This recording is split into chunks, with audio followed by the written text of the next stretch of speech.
Hello friends, स्वागत है आपका हमारे यूट्यूब चैनल आपकी एजुकेशन में। आज हम एमएस वर्ड का एक नया टॉपिक लेकर आए हैं, टेक्स्ट रैपिंग। तो टेक्स्ट रैपिंग भी एक इम्पॉर्टेंट टूल है एमएस वर्ड का। तो इसको कैसे यूज़ कर सकते हैं, क्या इसके बेनिफिट्स हैं और रिपोर्ट जो भी डॉक्यूमेंट्स प्रोजेक्ट रिपोर्ट्स आप स्टूडेंट्स बनाते हैं, तो प्रोजेक्ट रिपोर्ट्स में भी बनाते टाइम जो इमेज और टेक्स्ट को कैसे एडजस्ट करना होता है, तो टेक्स्ट रैपिंग की हेल्प से वो काफ़ी ईज़ी हो जाता है। तो चलिए वीडियो को शुरू करते हैं।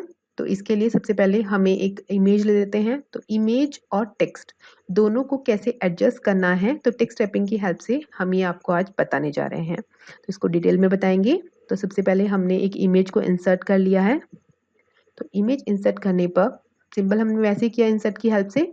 तो इंसर्ट इमेज जो किया है, तो बाय डिफ़ॉल्ट जो टेक्स्ट रैपिंग होती है इसकी, वो हमारी इनलाइन विद टेक्स्ट रहती है। तो इनलाइन विद टेक्स्ट का मतलब होता है कि जहाँ पर आपकी टॉप वाली लाइन एंड कर रही होती है, तो वहीं से ये image as a line treat होती है और वहीं से आगे ये स्टार्ट हो जाती है इमेज। और जब एंड होता है इमेज का, तो वहीं से आपकी जो नेक्स्ट लाइन होती है टेक्स्ट की, वो स्टार्ट हो जाती है। जैसे कि इसमें शो भी हो रहा है, तो वहीं से वो लाइन स्टार्ट हो गई है टेक्स्ट की, जहाँ से इमेज एंड हुई है, जहाँ से इमेज का एंड पॉइंट है, तो वहीं से टेक्स्ट की लाइन स्टार्ट हो गई है। तो ये तो हमारा बाय डिफ़ॉल्ट रहता है। तो बाय डिफ़ॉल्ट यही रहता है। तो टेक्स्ट रैपिंग की हेल्प से बाय डिफ़ॉल्ट तो इनलाइन विद टेक्स्ट ही रहता है।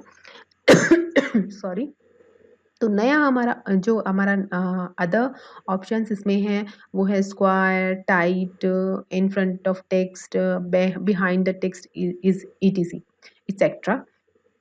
तो अब नेक्स्ट हम लेते हैं, जैसे हम यूज़ कर रहे हैं स्क्वायर वाला। तो स्क्वायर में क्या होता है कि हमारा जो इमेज और टेक्स्ट है, तो इमेज के चारों तरफ जो टेक्स्ट रहता है वो स्क्वायर की फॉर्म में आ जाता है। तो इमेज को एक बराबर यूनिफॉर्म स्पेस देते हुए चारों तरफ इमेज के एक टेक्स्ट हमारा रैप हो जाता है। तो इस तरह से कहते हैं इसको स्क्वायर की शेप में। तो ये स्क्वायर वाला यही करता है कि बराबर स्पेस छोड़ के ये आपका इमेज को टेक्स्ट रैप कर लेता है, जैसे इसमें शो है। नेक्स्ट हमारा आता है टाइट। तो टाइट का जो ऑप्शन है, वो हमारा टेक्स्ट रैप इस तरह से होता है इमेज के चारों तरफ कि उसमें स्पेस थोड़ा कम रहे।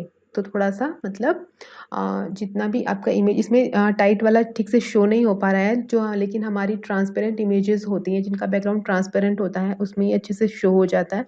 मैं वो भी आपको बताऊंगी अभी कैसे इसको दिखता है। तो नेक्स्ट हमारा जो ऑप्शन आ रहा है इसमें, वो आ रहा है बिहाइंड द टेक्स्ट। तो बिहाइंड द टेक्स्ट में टेक्स्ट आपका सामने आ गया और इमेज आपकी बिहाइंड हो गई, बैक बैक में चली गई टेक्स्ट के। नेक्स्ट आता है in front of text. In front of text में क्या होता है, आपका जो इमेज होती है वो टेक्स्ट के सामने आ जाती है और कुछ टेक्स्ट इमेज के पीछे आपका हाइड हो जाता है।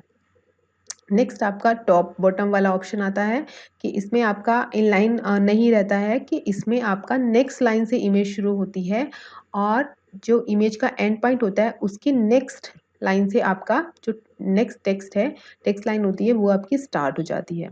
तो ये आपका इसमें नेक्स्ट ऑप्शन आता है कि आप जो आपका नेक्स्ट ऑप्शन आ रहा है वो इसमें आ रहा है ना, ये वाला टॉप एंड बॉटम वाला। तो थ्रू वाला भी आपका जो क्लियरली होगा वो दूसरी इमेज से ही शो होएगा। जो हमें ट्रांसपेरेंट बैकग्राउंड वाली इमेज होगी वो मैंने इंसर्ट कर दी है इसमें। और इन इमेज को इंसर्ट करने के बाद हम इसका बैकग्राउंड भी ट्रांसपेरेंट बनाएंगे। तो ट्रांसपेरेंट बैकग्राउंड बनाने के लिए मैंने एक अलग से वीडियो इसका बनाया हुआ है कि किसी भी इमेज का एमएस वर्ड में बैकग्राउंड को ट्रांसपेरेंट कैसे बना सकते हैं। तो ये मैं अभी डायरेक्टली कर रही हूँ, आपको ज़्यादा बताना नहीं पॉसिबल है, वीडियो थोड़ी लंबी हो जाएगी। तो यहाँ पर मैंने इसमें अब थ्रो वाला ऑप्शन का यूज़ किया है। तो इसमें इसमें आपका क्या आता है कि थ्रो वाले ऑप्शन में आपका जितना बैकग्राउंड भी है, बैकग्राउंड में भी जितना भी टेक्स्ट का एरिया है, अगर वो ट्रांसपेरेंट है बैकग्राउंड, तो टेक्स्ट उसमें भी शो हो जाता है, मतलब दिख रहा है आपका। ये थ्रो वाला ऑप्शन है कि आपको टेक्स्ट हाइड नहीं हो रहा है, आपका दिख रहा है। ठीक है, ये वाला ऑप्शन आपका इमेज के ऊपर भी टेक्स्ट आ जाता है, मतलब ये वाला थ्रो वाला ऑप्शन होता है।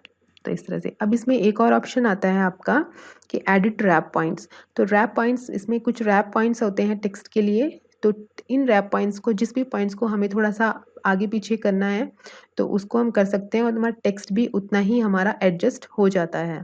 इसी तरह से अब इसमें मैं आपको बता रही हूँ, कुछ मोर लेआउट ऑप्शंस भी हैं। तो मोर लेआउट ऑप्शंस में आपका कई सारे फीचर्स हैं इसमें। पिक्चर पोजीशन कैसे आपको करनी है, कहाँ करनी है, किस तरह से करनी है, आपका एब्सोल्यूट पोजीशन कितनी रखनी है, अलाइनमेंट कितना रखना है। अगर आप इन टॉपिक्स पे भी अलग से कुछ वीडियो चाहते हो, तो आप मेरे को कमेंट में कमेंट करके बता सकते हैं।